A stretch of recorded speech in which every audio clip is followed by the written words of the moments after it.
남편 정종이 죽은 후 실제 경혜공주는 어떻게 됐을까요? 자, 정종이 참혹하게 죽은 뒤 광주에 남겨져 있던 경혜공주를 누군가가 찾아옵니다.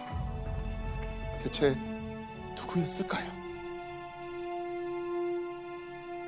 환관을 광주에 보내어 정종의 아내를 데리고 오게 하였다.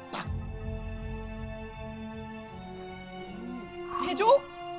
네, 경혜공주를 찾아온 건 바로 궁궐에 있던 세조가 보낸 환관이었습니다. 세조가 왜요? 뭐 자, 그렇게 경혜공주는 뱃속의 아이 그리고 아들을 데리고 한양으로 상경합니다. 그리고 경혜공주는 참담한 심정을 견뎌내며 한양에 있는 바로 이곳으로 향해야만 했습니다. 아 다시 세조한테 가야 되니까 궁으로. 맞습니다. 드디어 7년 만에 삼촌 세조의 앞에 선 두 모자.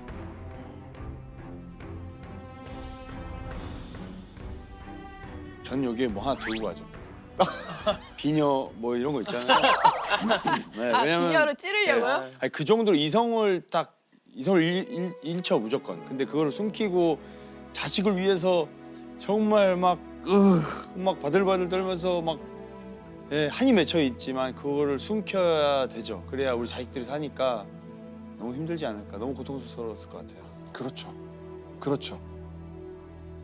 경혜공주 입장에서는요, 아들의 장래를 위해서라도 이 세조와의 시떨리는 이 악연을 스스로 풀어야만 했던 겁니다.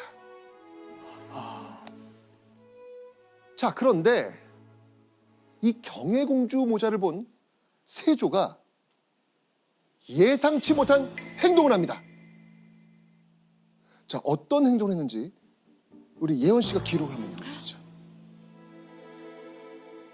정종의 아들과 아내가 있거라여 아련하니 세조께서 보시고 불쌍히 여기시어 눈물을 뿌리셨다.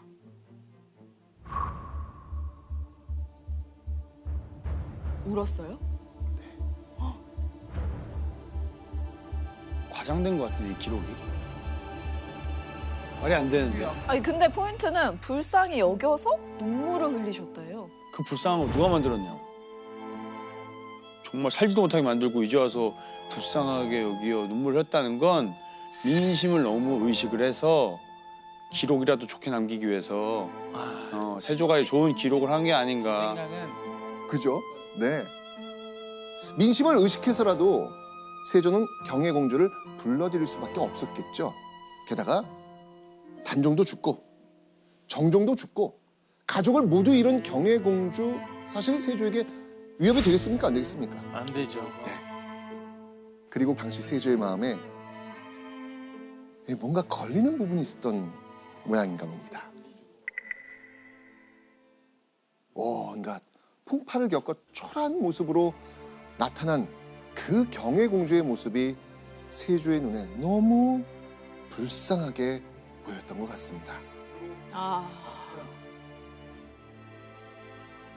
비록 이 경혜공주의 남편 정종은 살려둘 수 없어서 엄벌에 처했지만 자기 조카인 경혜공주는 안쓰러워 보였던 것이죠. 자, 그리고요, 경혜공주와 세조가 재회하고 얼마 뒤에 세조는 경혜공주를 위해 한 가지 명령을 내립니다. 명령? 이 자식을 위하는 경혜공주의 바람이 통한 걸까요? 이 세조가 경혜공주와 그 자식들을 연좌하지 말라는 명령을 내린 겁니다. 정종은 역적이 돼서 죽었잖아요. 대역죄인이 되면 당사자뿐만 아니고요, 자식과 손자까지 줄줄이 죽임을 당할 수도 있습니다. 그래서 세조는 경혜공주와 자식들이 연루되지 않도록 이런 명령을 내렸던 겁니다. 진짜 큰 거네요, 진짜. 그렇죠. 그나마 진짜 다행이네요. 자, 그리고 세조는 이렇게 얘기합니다. 경혜공주는 문종의 딸이며 죄가 없으니 집과 노비를 주고자 한다. 아, 노비를 그때 다 없앴잖아요. 빼앗은 걸 다 돌려주는 거네요. 맞습니다. 재산을 몰수당해 집은 물론 부리는 하인도 없던 경혜공주를 경제적으로 지원해주겠다는 거죠. 다행이다. 교수님, 그 세조가 이렇게 경혜공주를 좀 챙겨주는 이유가 있었을까요? 세조는 이 왕실의 어떤 권위, 위상 이런 것들을 굉장히 중요하게 생각했던 왕이었어요.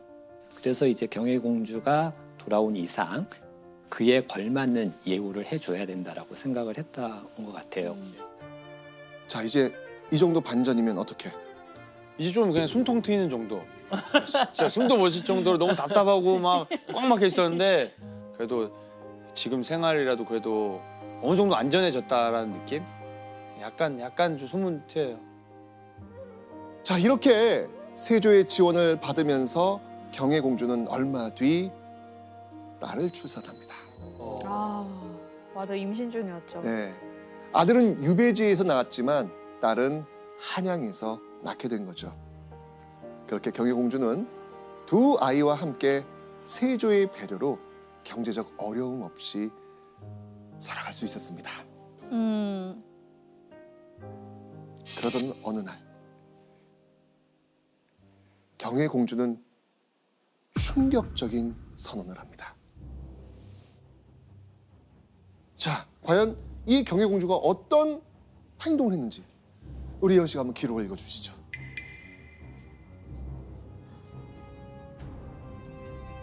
공주는 머리를 깎고 여승이 되었다. 비구니가 네, 된 거네요.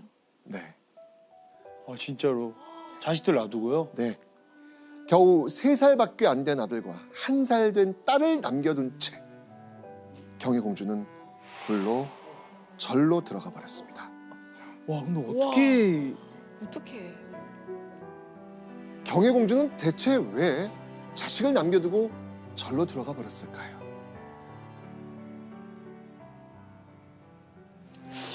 근데 이거 계속 받아도 되나? 우리한테 이렇게까지 했던 사람인데.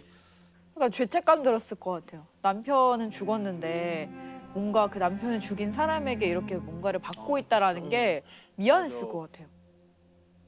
아마 경혜공주의 가슴 속에는 턱 하고 막힌 듯 정말 입 풀어지지 않는 한이 있었을 겁니다. 자식들을 위해 삼촌 세조와 좋은 관계를 유지는 하고 싶지만 그 얼굴을 볼 때마다 동생과 남편이 떠오르지 않았을까요?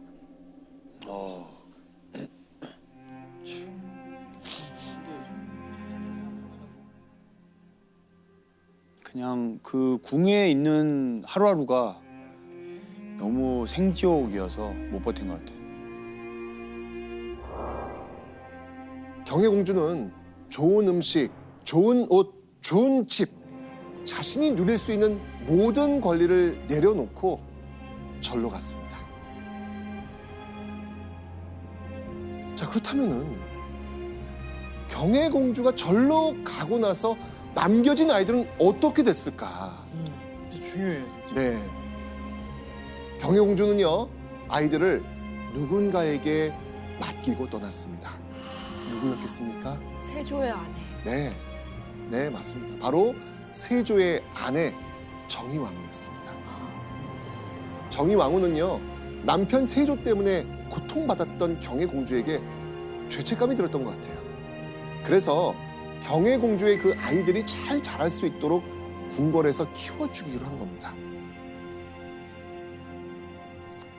그렇게 경혜공주는 원한과 슬픔을 내려놓고 동생과 남편을 위한 기도에 전념합니다. 그 후 몇 년이 지난 1468년 경혜공주의 인생에 끈질긴 악연이었던 인물 삼촌 세조가 세상을 떠납니다.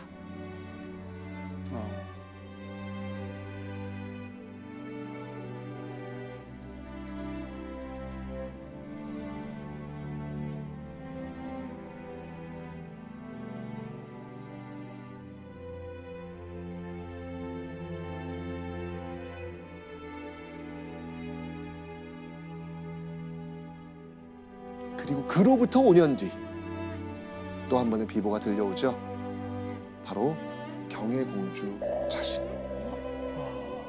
비구니가 되어 절로 떠난 경혜공주도 병에 걸려